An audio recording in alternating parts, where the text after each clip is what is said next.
Uma aplicação interessante do teorema de Green é essa equação de Maxwell que diz o seguinte: a derivada do campo elétrico no espaço, dada por esse termo, é igual à derivada do campo magnético no tempo, com sinal negativo para conservar a energia, lei de Lenz.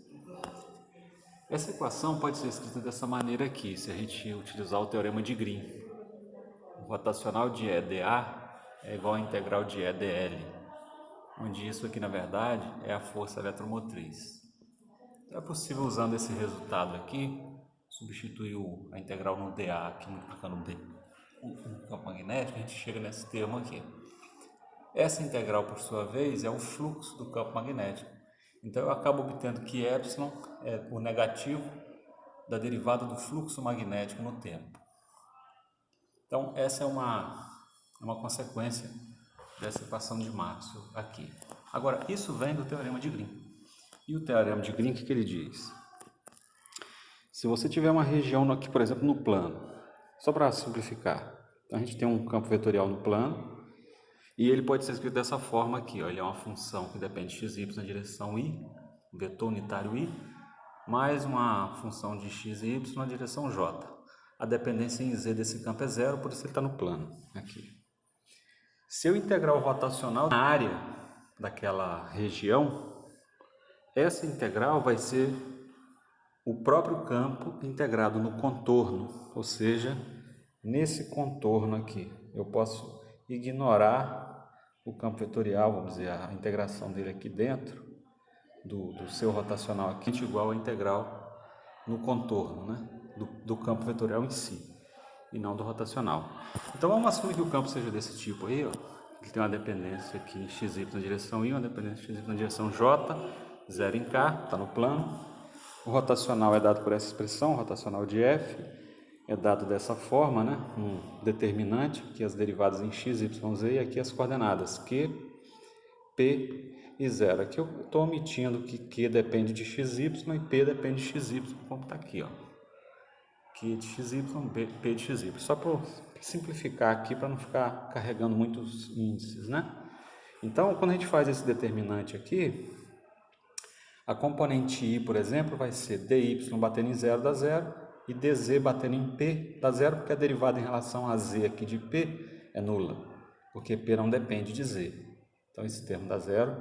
A componente j também, porque eu vou ter a derivada de x batendo em 0 e a derivada em z batendo em q, que também dá 0, porque q não depende de z, q só depende de x e y.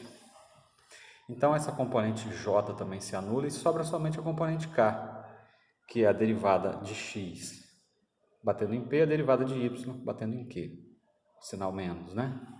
Então, eu vou ter, ó, direção k, derivada de xp menos derivada y de q, da função q. Então, no final das contas, o rotacional se reduz a isso daqui. Se eu substituir, então, o rotacional de f escalar dA na região R, naquela região do plano, pode ser escrito dessa maneira. E aí, quando eu faço aqui, ó, eu vou ter a área, o vetor área dx vezes dy na direção k, na direção ortogonal, né, a região. Escalar com o rotacional. Produto escalar de k com k dá 1. Essa derivada em relação a x, quando bate em dx, cancela dx em cima e dx embaixo, vai ficar a integral de p vezes o dy, é o que está aqui. Essa derivada em relação a y, quando eu multiplicar por dx vezes dy, eu vou ter que passar uma vez pelo dx e o diferencial de q aqui, ele muda de sinal. Então, eu ganho um sinal de mais, e aí eu vou ter q vezes dx, que é o que está aqui. Ora, mais p dy mais q dx é a mesma coisa que esse produto escalar de q na direção y mais p na direção j, escalar dx na direção y mais dy na direção j. Isso é um dl, é o elemento de distância que eu tenho no plano. E isso é o meu campo vetorial propriamente dito.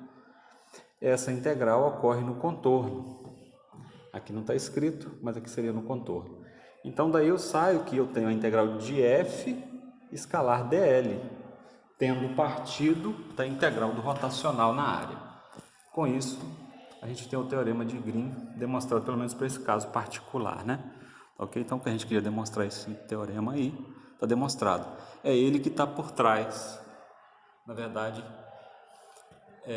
de que essa equação de Maxwell leva a essa lei, que é a força eletromotriz e a derivada do fluxo do campo magnético, que é a lei de indução de Faraday.